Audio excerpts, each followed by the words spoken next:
नमस्कार, आप सभी का पुनः स्वागत है। मैं अपने पिछले प्रसंगों में आपको सुना चुका हूँ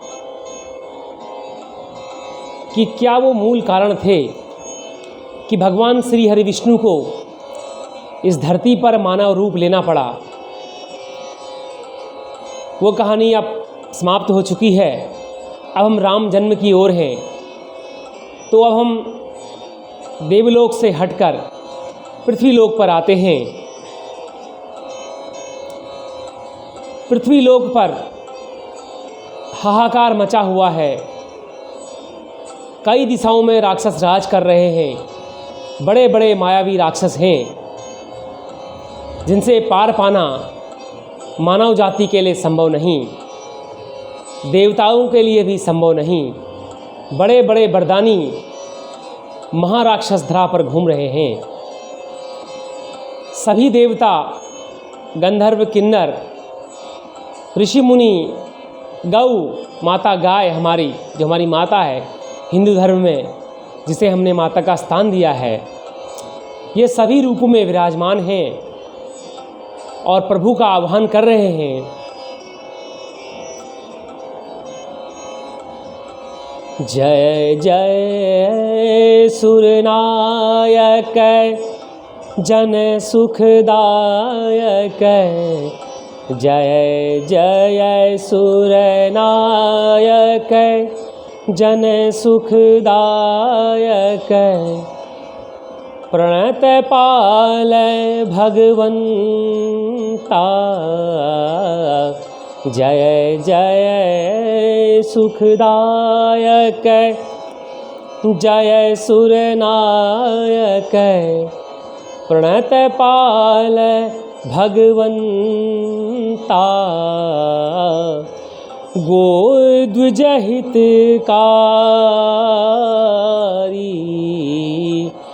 गोद्विज हितकारी,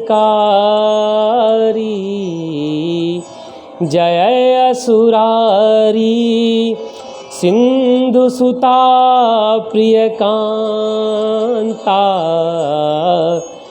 जय जय जय सुरनायक। सभी देवता, ब्रह्मादि देवगण त्रिदेवों की पूजा कर रहे हैं, आह्वान कर रहे हैं कि प्रभु आप धरती का उद्धार कीजिए, अन्याय से मुक्ति दिलाइए। तो इसी भक्ति भाव के मध्य नेपथ्य से भविष्यवाणी होती है कि हे देवराज, सिद्ध, महर्षि, देवगणों, अब निर्भय रहो। सूर्यवंश के महाराजा दशरथ के घर, सूर्यवंशी महाराजा दशरथ के घर शीघ्र ही श्री हरि विष्णु अवतार लेंगे। तुम सब वानर तन धारण कर भूमंडल पर निवास करो, उनकी सहायता करो। भो दीन बंधु दया सिंधु, भो दीन बंधु दया सिंधु, जग के सृजनहारे। श्री हरि विष्णु आने वाले हैं। धरती पर राम अवतार होने ही वाला है। भो दीन बंधु दया सिंधु, जग के सृजनहारे, माया तेरी है अपार, माया तेरी है अपार, तू है ब्रह्म निराकार, माया तेरी है अपार, तू है ब्रह्म निराकार। नावे शीश बार बार, नावे शीस बार बार, ऋषि मुनि तिहारे, भो दीन बंधु दया सिंधु, जग के पालन हारे। बड़ा ही भावुक क्षण है। प्रभु के आगमन पर पूजा पाठ भक्ति भाव प्रारंभ अब हो चुका है। देवत्व से संबंधित सभी शक्तियों को, देवगणों को ज्ञान हो गया है, भान हो चला है कि श्री हरि विष्णु अब धरती पर आने वाले हैं।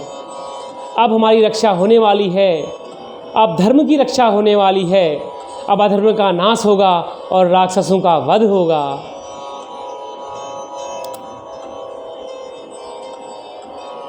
अयोध्या नगरी, महाअयोध्या नगरी चलते हैं, जहाँ सूर्यवंश के प्रतापी राजा सगर के पौत्र, भगीरथ के वंशज माँ गंगा, जिनके आशीर्वाद से इस धरती पर आई और हम सभी को आज तक पुण्य कर रही है, हमारे पापों का नाश कर रही है।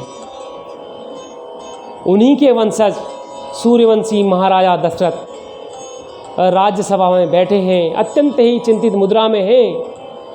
कुलगुरु विश्वामित्र संग में बैठे हैं और उनकी चिंता का कारण पूछते हैं। महर्षि विश्वामित्र जो उनके कुलगुरु हैं और जो स्वयं त्रिकालदर्शी हैं, प्रभु की इच्छा से भूत वर्तमान और भविष्य देखने की उनकी शक्ति है, तो दशरथ से कहते हैं, राजन क्या कारण है आपकी चिंता का, आप क्यों व्यथित हैं? मैं आपका कुल पुरोहित हूँ, मुझे आप बतलाइए ताकि हो सके तो मैं उसका समाधान करूं और अपने राजन को इस दुख से, इस शोभ से मुक्त कर पाऊं। महाराजा दशरथ पूरी आशा भरी नज़रों से अपने हृदय की बात को अपने कुलगुरु, अपने कुल पुरोहित महर्षि विश्वामित्र को बताते हैं। चौथी अवस्था आने को है और मुझे अभी तक संतान प्राप्त नहीं हुई है, जो कि आगे चलकर मेरे कुल का नाम बढ़ाएगी, मेरे वंश का नाम बढ़ाएगी। हम आपको पूर्व कहानियों में बता चुके हैं कि महाराजा दशरथ और उनकी पत्नी कौशल्या द्वारा भगवान को प्रसन्न कर पुत्र रत्न के रूप में प्राप्त करने की इच्छा भगवान श्री हरि विष्णु से वरदान प्राप्त किया और तदुपरांत ही उनके माता पिता के रूप में धरती पर उनके द्वारा भी जन्म लिया गया।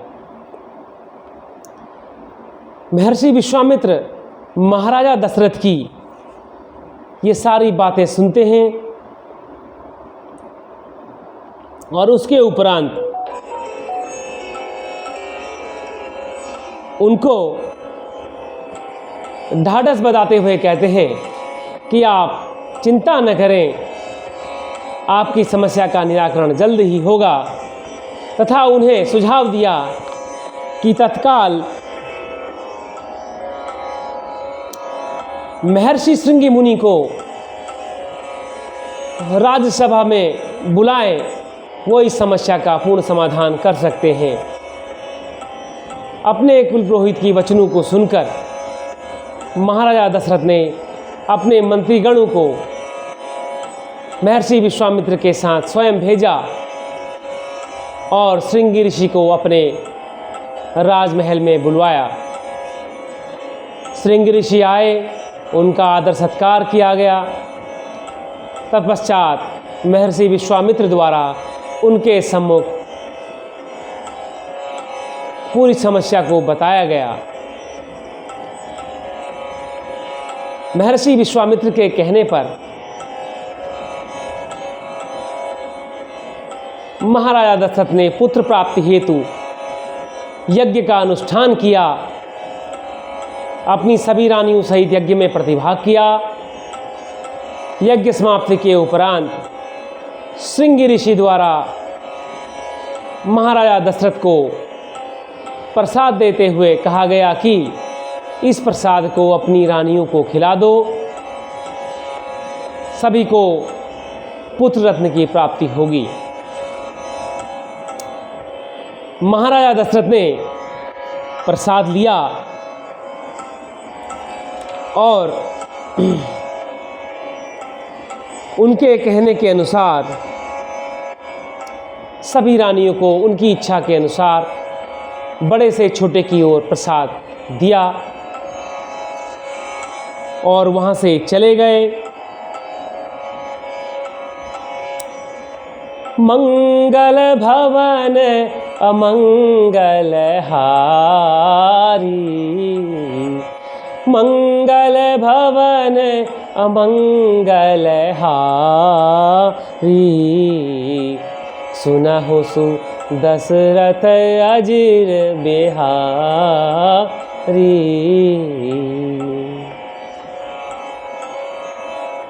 सभी लोग राजमहल, राजा, उनकी प्रजा सभी प्रसन्न थे कि अब जल्द ही महाराजा दशरथ को संतान की प्राप्ति होगी और सूर्यवंश की पताका फिर से आगे बढ़ेगी और सभी लोगों को सुख और शांति प्राप्त होगी।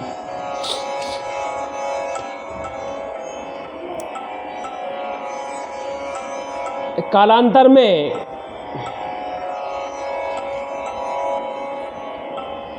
सभी रानियों को पुत्र प्राप्त हुआ। रामचंद्र जी का जन्म मानव शरीर में धरती पर हुआ। सभी के मध्य खुशी का ठिकाना न था, सभी भावुक थे और खुशी के मारे दिन और रात का पता नहीं चल पा रहा था।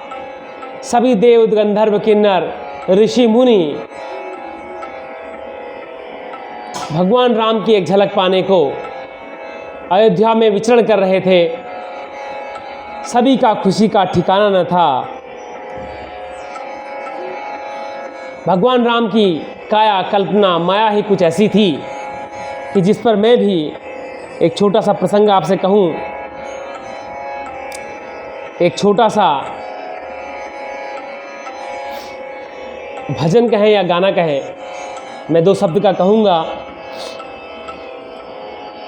ऐसे है मेरे राम, ऐसे है मेरे राम, ऐसे है मेरे राम, ऐसे है मेरे राम। विनय भरा हृदय करे, विनय भरा हृदय करे, जिन्हें सदा प्रणाम। ऐसे है मेरे राम, ऐसे है मेरे राम। हृदय कंवल, नयन कंवल, सुमुख कमल,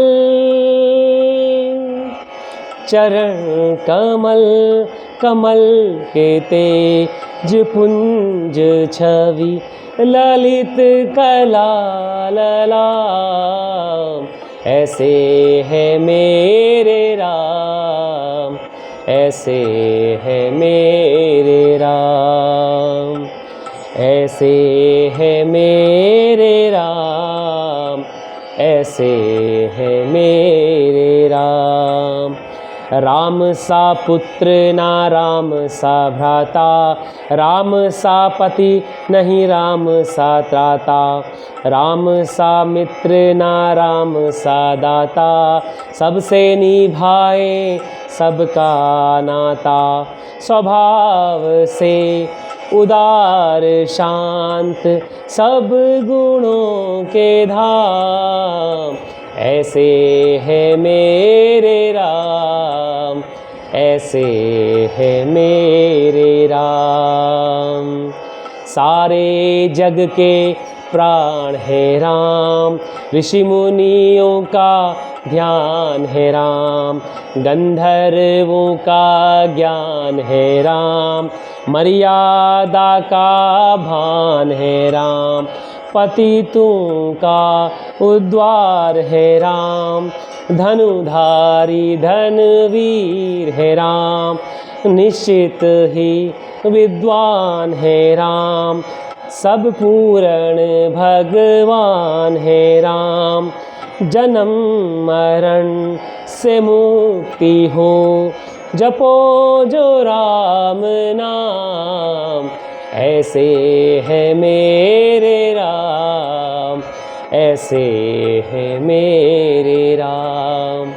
देखिए, राम जन्म हुआ है, इस धरती पर भगवान जन्मे हैं और सृष्टि का उद्धार होगा, दुष्टों का नाश होगा, बुराई का अंत होगा, सद्भाव बढ़ेगा, ऋषि मुनियों की रक्षा होगी, सद्पुरुषों की रक्षा होगी, सद्जीवों की रक्षा होगी। तो इससे शुभ चरण क्या हो सकता है कि मेरे राम, मेरे श्री हरि विष्णु भगवान के रूप में इस धरती पर अवतार लिए हैं। हमारी खुशी का कोई ठिकाना नहीं होगा। उस समय अयोध्या नगरी सजी हुई है, चारों दिशाओं से पुष्प वर्षा हो रही है, सभी देव आसमान से पुष्प वृष्टि कर रहे हैं, भगवान सूरज भी चलना भूल से गए हैं, सभी देख रहे हैं कि राम की एक झलक किस तरह से प्राप्त हो, उन सब का उद्धार कर रहे हैं। भगवान की महिमा ही कुछ ऐसी है।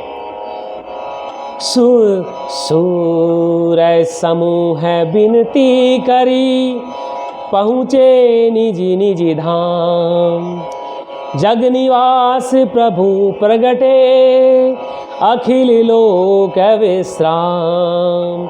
देवताओं के समूह विनती करके अपने अपने लोग जा पहुँचे, सब लोगों को सीख देने वाले सर्वव्यापी भगवान प्रकट हुए। बोलो सियापति श्री रामचंद्र भगवान की जय। भय प्रगट कृपाला, दीन दयाला, कौसल्या हितकारी, हरसी महितारी, मुनि मनहारी, अद्भुत रूप विचारी, लोचन अभिरामा तनु घनश्यामा, निज आयुध भुजाचारी, भूषण बनमाला, नयन विशाला, शोभा सिंधु खरारी। भगवान राम की जितने मंत्रों से जैसी जो स्तुति की जाए वो कम है। समय निकलने लगा, मास दिवस बढ़ने लगे, किसी को पता नहीं चला, भेद ही नहीं चला कि कौन कहाँ क्या कर रहा है। सभी का भेद पूर्ण हुआ। रामचंद्र जी राजभवन में खेलने कूदने लगे। महाराजा दशरथ निश्चिंत थे, खुश थे कि अब सूर्यवंश आगे बढ़ेगा। सूर्यवंश में भगवान श्री हरि के रूप में भगवान राम ने जन्म लिया और सब खुशी खुशी मंगल गीत गाने लगे और समय व्यतीत होने लगा। साथियों, भक्तजनों, आज राम जन्म की कथा पूर्ण हुई। इससे आगे हम पाएंगे कि अब भगवान कृष्ण या भगवान राम के बाल्यकाल का कुछ छोटा सा एक वर्णन लेंगे। उसके उपरांत हम देखेंगे कि अब भगवान राम, भगवान श्री हरि विष्णु ने जिस हेतु इस धरती पर अवतार लिया, उनके कार्य प्रारंभ होंगे, जिसके लिए महर्षि विश्वामित्र अपनी रक्षा हेतु उनको वन की ओर ले चलेंगे, जिसमें महाराजा दशरथ का भी प्रसंग होगा कि बड़े ही मर्म हृदय के साथ रोते हुए, बिलखते हुए उनके द्वारा भगवान श्री राम को बाल्यावस्था में ही विश्वामित्र जी के साथ वन में भेजना पड़ा। तो आगे हम इसको ऐसे ही चलाते रहेंगे। तब तक के लिए मुझे आज्ञा दें। मैं जल्द ही नए वीडियो के साथ आपके सामने उपस्थित होऊंगा। बोलो सियापति श्री रामचंद्र भगवान की जय। बोलो पवन पुत्र हनुमान की जय।